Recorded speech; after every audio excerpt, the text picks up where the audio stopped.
going to take you through my wedging process as well. I'll flap that over my head here. And so, fresh bag of clay. I'm opening it. Take that right off the top. Right? I think that's like the most fun part. And like I said in an earlier video, I cut these up into 6 almost equal parts. So I split down the middle, split in half, close it. Then I find what I believe would be like a third, right? A little bit more, and I cut across.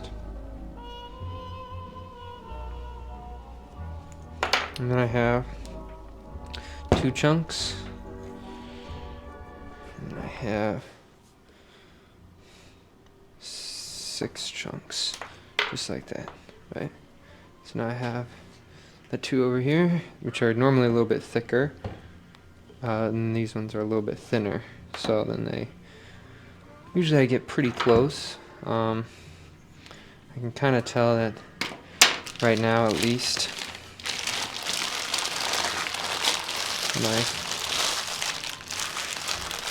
not perfect on them, but that's okay. I'll fold that up. Sorry, I just hit the camera. But I fold that up and I set that down there for tomorrow. And then I wedge. And I'm going to do spiral wedging technique on these ones. See, that's how I'm sort of getting this. There we go. And you just want to make sure it's round with nothing concave on that bottom part. Do this one. Doing ram's head this time. They say it looks like a ram, right? Like the side, and then this is the nose of the ram, right? So that's another way to do it. And you could always just, if it's pugged right out of the bag, nothing's stopping you, right, from just rounding it off in your hand. And there you go. You got another chunk. So you got your 3 chunks. All different kinds of wedging styles. One of them is not even wedging it. The best style of wedging is not wedging. But we got our 3 pots. My hands are so dry today, like they're just cracking, and I can already see some of them are bleeding. They're not like fully bleeding, but it's like that stage before bleeding where it's like that oily stuff is like coming out, right, to heal you. So I'm at that stage of my hands, and then it just dries so much. I'm gonna take a nice shower tonight, and then I'm going to just put moisturizer all over my skin. Sometimes it's just like really irritating, you know. But here we are. And today we have this video by nobody. Wait, what? Come on. There we go. We can even, what's in the background here? Wait, what is this? Is this even, oh, it's whoa. It's like a fence. This is kind of trippy. Well, regardless, we're going to get to our throwing. You can see I'm already covered in clay. I just got back from work. Today I had such an interesting day. Today, my morning class, they're really fun. They always make fun of me for saying pit instead of put, right? And so they have a counter on like a whiteboard nearby, and every time I say it, they put a mark. They put a mark, dang it, on the board, and I think they really enjoy that. I think I talk a lot with them about my philosophy. They always ask me all sorts of questions. They were talking about killing animals today. It was kind of messed up, but I was just kind of surprised because they're all, younger girls, and I feel like in my mind, like young girls are a little bit, they won't talk about that sort of stuff, like killing animals, right? But no. Like, these girls were, like, talking about how they would, like, kill this squirrel through all these, like, very morbid actions. And I'm just sitting there like, oh my lord. like, let's just chill out. I think there's an ad in the back here. But I'm gonna open this clay up here. But they're saying that the people that you're close with, you talk about morbid things with, right? And I was like, well, you know what? I really relate to that, so I guess it's okay. We were talking about, they were talking about Freudian theory. It was, I mean, I had to read some of Freud's stuff in school, you know. But it was interesting hearing them talk about it, right? Because they were explaining it to me, and so it's kind of interesting to hear how people explain it. It's pretty wide. I didn't really do a good job there. There we go. But yeah, and so that was like my first class, and then I was teaching them. I was making like little shakers, right? I don't know if I can call them maracas. Right, I think maybe material is important for maracas. Like maybe they have to have wood and some sort of bead on the inside, or a nut or a bean. I don't really know, but just making some like a ceramic shaker, you know, and I really enjoyed showing them how to do that. And there's two new girls in that class, and then I think they're really enjoying the dynamic with the other two girls from my last class that I had, you know. So it's kind of cool, like the old and the new are colliding in a nice way. It's creating like a really fun environment for everybody in the class.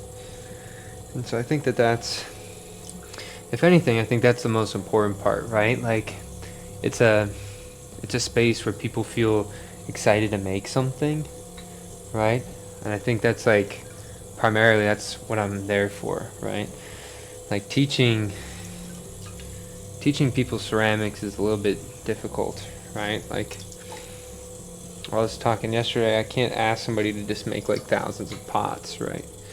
But I can help people get in a space and at least be comfortable with like making, right? I think that's like a step 1 too, right? So here's 1, 2, 3, 4, 5, 6. 2, 3, 4, 5, 6. Alright.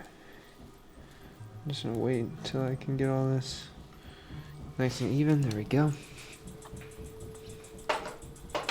You guys can't really see what I'm doing here. I need to bring this closer too. This feels like a little bit far away. Okay. Taking this inside rim. But if you can get people excited to make, that's all you really need for a good environment. Oh, nice. That one felt right on center there.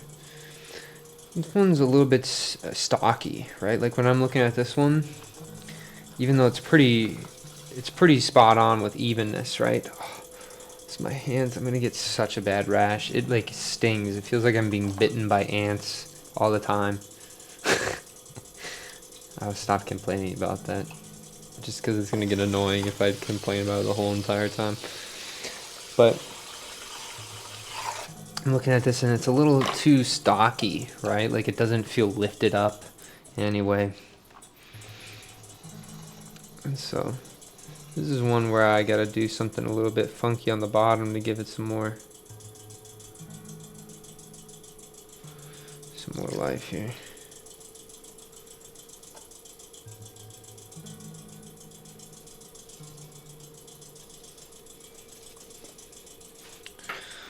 Oh, and we need the wire tool, so I'm gonna get that quick. So come with me, and we'll see a world of pure imagination. even one of my I was humming that earlier, and one of the kids was saying like, "Yo, like now I'm gonna be humming that all day," right? And I thought that was like really funny. But yeah, and then one of my other classes. Come on, are you kidding me? One of my other classes.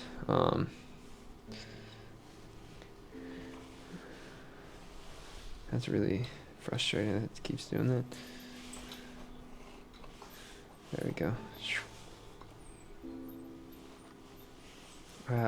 Kid asked me to help them make like a crown, like a ceramic crown, and so that was really epic. Well, this was the worst possible one. I even ripped one of the little tendrils off. This one ended up being really bad, but we'll see.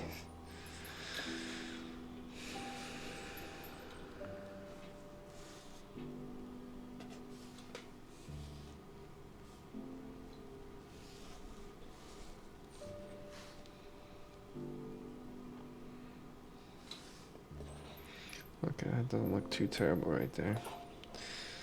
I don't know, it just went too thin, I guess. So I was making a crown with one of them. That was really cool. You know, I don't know what it is with kids, but they just don't like to clean. I don't really understand why. Like, I'm not the type of person to just like yell at kids for not cleaning. Like, that just seems silly.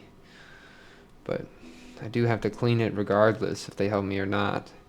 And so that's kind of weird, like it takes like 1 second for us to clean if we were all cleaning, but it takes me like almost an hour to clean afterwards if that's the case, if they don't.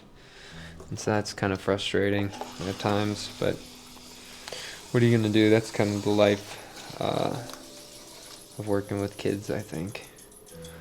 And then what else? Oh, one of them I made that like a stamp. Oh, here's the pot.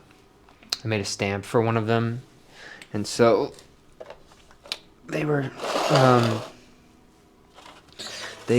telling me about these. There's called like a dragon puppets, right? And so people, like a group of young kids on like TikTok or YouTube or whatever, they're in this like almost like this cult of these like dragon puppets, right? And they're like these little hand puppets that they talk like, and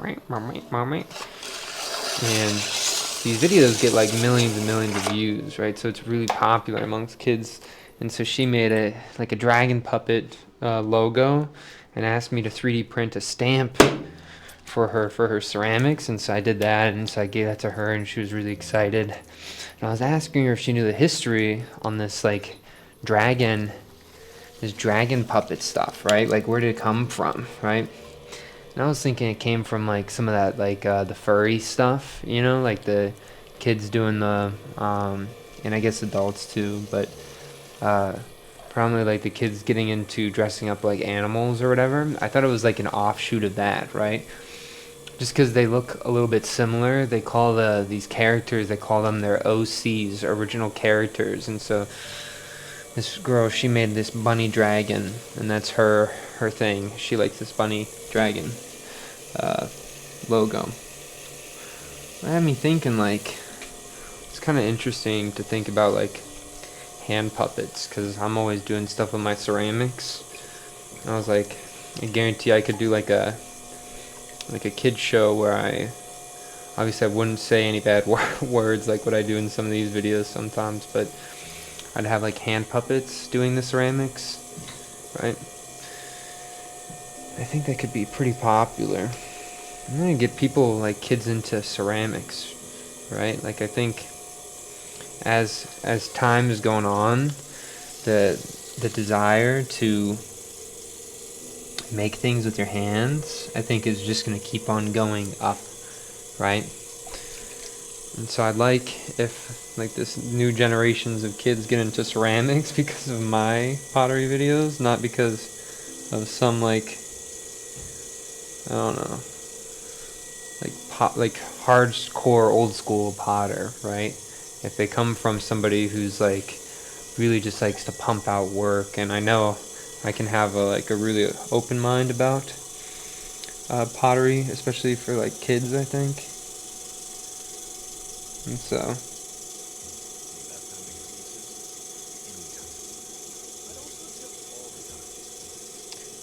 I've just been thinking about if I would do that. Obviously I couldn't do it under the Pottery Demon name. It'd probably be like Pottery Monster or something. And I think it would help me resolve like a problem I have with like posting too much. Sometimes I think I'm like shadow banned or something, right?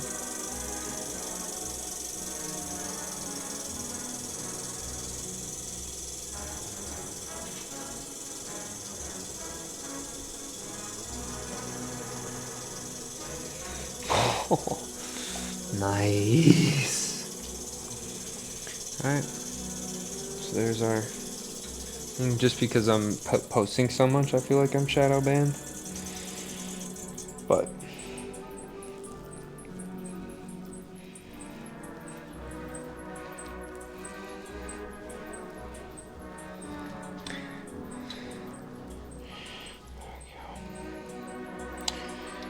if I had like 3 accounts, I wonder, you know, if I could just do the posting everyday thing.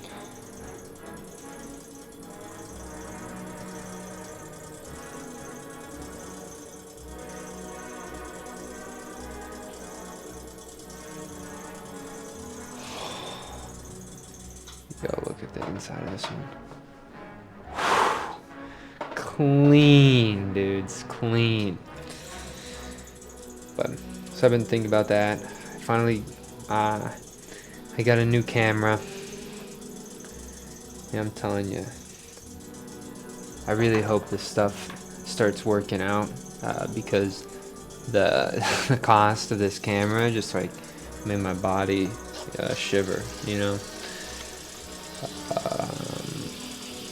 But I'm doing it in like a payment plan for it, so I'm kind of excited. I've never really done the payment plan thing, so that'll be exciting to test out how I sort of do with that. So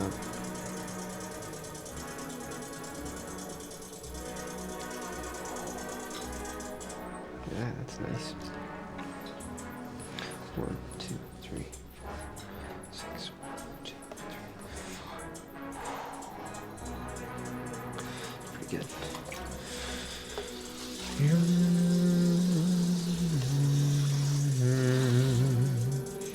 These pots today are just like pretty spot on pots. I'm getting like no weird undulations. They're very cookie cutter, very uninspired, right? But these ones are also important to make. I told you guys in another video, like, we can't be making pots that are all super unique, right? Because then there's no rarity, right? Like, part of making multiples, in my opinion, is like you're devising this idea of a rarity in your work, right? And it doesn't mean like, it doesn't have to be like a real rarity, right? But it needs to be obvious, right? Like when you see something that looks different, you need to be able to convey that to the viewer. Oh, this one's a little bit different, or something happened here, right? And some of those things come naturally with the ceramic process, because there's so many times where something can go wrong, right? Even the tear here earlier on that bottom tendril, I feel like that not as much, right? Because if we're thinking about it, like somebody who's just looking at the pot for the first time might not even notice it, but on one of the fallen pots, right, it has such a different language associated with it, or one that's really like way taller. These pots sort of convey something even to somebody who's not into ceramics, right? And I really like that that idea that somebody can tell that this one's different, right? Even though the rhythm of the pots are all the same, right? And that's why, for me, this a university. Like, what is this stuff, dude? Yes, welcome to Walden University. We are working really, really hard to develop the minds. Maybe the internet heard me. It looked like they were talking about, oh, no, these people look all different ages. But it totally thrown me off my train of thought now. What was I even talking about? Oh, like the rhythm's all the same, right? Like, realistically, I should, like, pop that top out first before I make the twist, right? But I like the way that the twist, how the rhythm of the pot is, right? And so I'll talk it through. So here we are. Fist goes down, right? And so it's all getting that clay centered into the puck, right? The puck, then it's opening time. Opening time goes all the way down. Create a thin enough bottom where I don't trim through. Fingers come out, push towards. I'm Captain Hook in this phase. Tips of my fingers cut that bottom surface all along. A little bit of undulation's fine. Going back under, smoothing that out, right? Sometimes if I'm feeling spicy, I'll add a little twist on the inside here. I'll show you, like a little twist on the inside. And I'm going up and around. Claw grip pull. First pull is this, when it's condensing it into volcano. And then once we have volcano phase here, we're cooking. We'll go to the bottom of the pot, put a little bit of water in there. Finger go up underneath, bringing that edge in, and then every single time we do a pull, what are we doing? We're bringing that mountain, that bottom of that mountain, so it's a more steep mountain, right? And that's how we're getting our cylinders for these tree forms. Compressing that top as needed, feeling the clay as I'm going down, making sure I'm not doing too much, right? I want to do just enough, and I want to make sure that I'm not doing too drastic of a pull. So I'm sort of just trying to feel the clay. I'm letting it talk to me, telling me what the clay needs. What is the clay going to allow me to do to it, right? Like at the top I got to be a little bit less, right? Because it's getting thin, right? I can do another pull out of this. So what I'll do is I'll collar in from where that thin part is, right underneath of that. Bring that up so it's a little bit more sturdy. Compress that rim, going back down to the bottom, right? And so it's all about trying to get as much height out of it. That's like one of the poignant parts of the rhythm of the pot, is getting as tall as you can.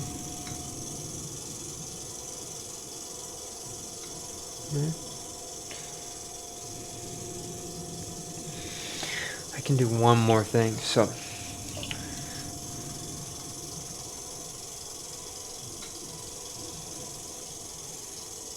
collar that up real quick. We got one more pull we can do.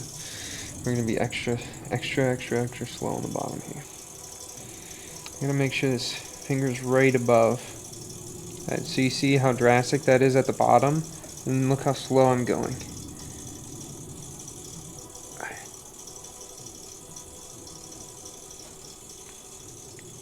You want to feel the clay. You don't want the clay to look like it's being drug, right? Like you want it to look like it's naturally just flowing upwards. And that's going to keep a lot of that stuff on center. That's going to allow you to get the heights that you're wanting, right? And get really even walls, right? And if you're stretching the clay and carrying that rim up, usually you're going to have a top that's not too off, right? A little bit is okay, like a little bit doesn't do anything. And then I get to preserve the integrity of the pot by not cutting everything off. That block of clay that was on here, it stays on the wheel. It's not moving, it's been here the whole time. I'm not cutting none of that off, right? There's like some real core values to the way that these forms are made, right? They're not just random, right? But they can produce random result within a constraint, I guess. And then this is the part, right? And sometimes this becomes like really drastic, right? And sometimes I skip right there as I skipped one, right? And so I have a thick side. So it's gonna go not on complete center when I start pulling this out, because the way that the ring works, right? When I start making this little bump here, is it want to collapse on itself, and so the distance between those two spots changes, so it's going to want to tilt to one side, so it creates more variation, right? I'm going to put my hands on the inside here, and then this whole part, you know, this is like a fun part, because all of a sudden it helps twist that even tighter, exaggerates all that moving. And so I'm going to just follow that, right? Let me follow that. Exaggerate, exaggerate, exaggerate, exaggerate, exaggerate, So it's almost totally falling, and then I'll stop there. I mean, look at that. It changes the whole dynamic of the pot, right? And so just going and moving with how the pot is reacting, but doing it in a way where you can bring some intention into it, right? And that's with the complexity of the form. That's with some of the sharp edges, right? That's with having a flat top that slowly gets altered, right? It's still that line, and just a slight turn does so much, right? Like these things for these pots, they become like some of the most important parts of making for me, right?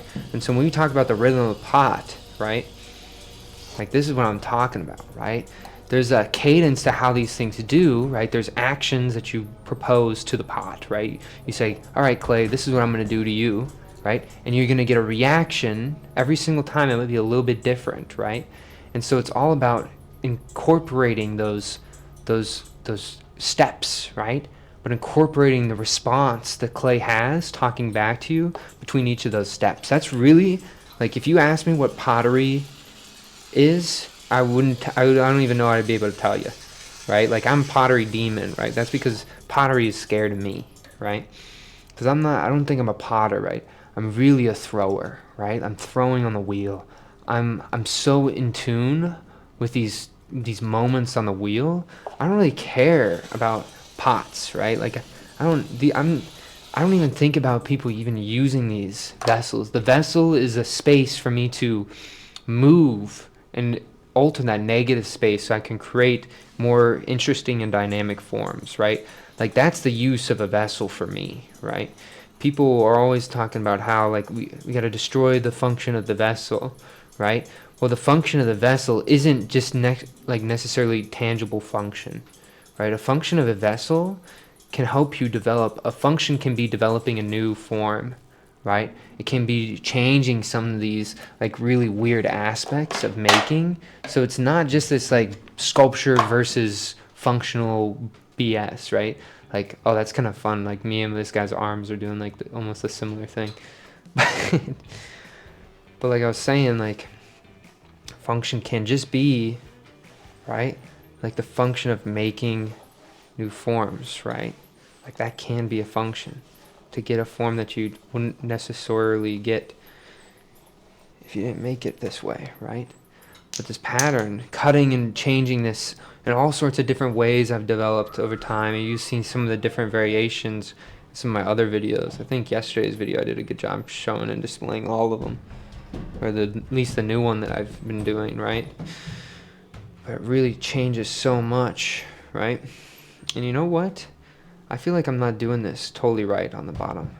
I'm going to make these all shoot out this way, right? Like I want this tree to feel like it's just, the weight of it is just getting yanked over. So like, what am I doing over here? Okay, let's show you. So do you see how on the side here, I'm allowing these to sort of shoot out this way, following that top of the pot, right? The pot looks like we caught it mid freaking collapse, right? We said, oh, no, chill. You know, that's what we said to this pot, right? And it is just yelling at us to, these ones are going to be really important because they need to be pretty still. Right. Oh, look at that. Nice. All right, we're going to do that same. We're actually going to curl it the other way. And we just want this to be almost straight out, just like that. Just like that. Cha-cha-cha. Okay. Twist that tighter if we need it to get taller with nothing underneath of it. And that tightness can be tension for the pot. I'm going to spit that outward. I'm going to spit this one outward here. I'm going to spit this one up. Right? This one's going to go up. So here I'm looking at this. Oh, nice. Look at that one. And this one's going to be up. Look at that pot. Alright, look guys, look at this. Right, this pot, look, even the way that I did the bottom, right? This pot is just, it is so stressed out. It's like, right? There's something that's happening and being seen through the form of something. I know I'm being kind of theatrical right now, but like, this is what's going on, like, how I'm like acting right now is really what's going on in my mind without me even having to put words on it. It just is like, it just happens now. And so you act like people might ask, like, oh man, this guy's really addicted to ceramics. No, like, I think what I'm addicted to is like collecting data, and like that data being altered by like my growth. I think I'm really, I always say like maybe I'm pretty egotistical, right? Like I have a big ego, but hopefully not in a negative way, right? But I do think like I'm gonna become the best potter one day, right? And in doing that, right, I want to track how good I'm getting, right? Because I'm making forms that you can't really, like, what is a good and a bad form, right? And when I first started making these, I felt like maybe there's not really a good answer for that, right? Like, well, they're all kind of good forms, I guess, right? Or they're all kind of bad forms, I guess, right? Like, how do I convince somebody there's like this rarity of the pots between them, right? You have thousands of years of history of pottery, right? That sort of developed over time to have uh, like a taste or a rarity or some value in the world's view of pots, right? Based on the long historical thing. And so I think what I can do now is in a modern context, right? I have access to all this technology. We have the ability to condense history really, really, really tight and make these moments seem like whole entire, like, years and years of history, but we can condense it. Think about all the stuff that happens in the news. Before, if you heard the news, you might need a freaking Harry Potter owl, coming over to show you stuff, right? And so it's just like a totally different time, and so we have so much access to history, so our response to it must be so altered, right? And I think that we can capture things as a solo maker, right? Like I can create a whole entire new atmosphere of pottery and forms that didn't exist that can get a rarity based on my own history that I'm bringing, rather than taking from this other history of like real life, right? I have the ability to really document and take that history into my own hands and condense it down to my lifetime, my interaction with material, my form that I've been developing, right? And I get to explore it, right? I'm almost like a ceramic scribe or a clay scribe of myself, for myself, right? There's a band guy who was saying like, in a couple years, a band is just going to be a dude making music in the basement, right? Because of how electronics and stuff has developed, right? And I totally think that goes past just a music player, right? It's really like an artist, right? Or this idea of what an artist is supposed to do in a culture, right? Is so free right now, right? We're so free, and we need to like tap into this as much as possible, right? And I think that's like a really important moral obligation if you feel compelled to make things, right? I really believe it's your moral obligation to like pursue it. Okay.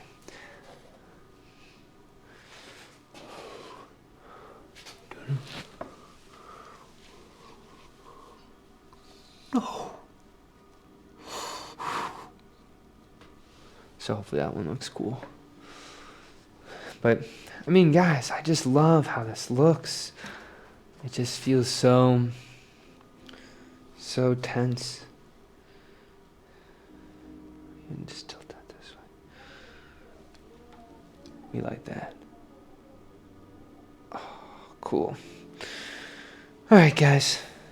I gotta get this out of the side of the pot this time. Thank you so much for watching. All the best. Strong mentality. Peace.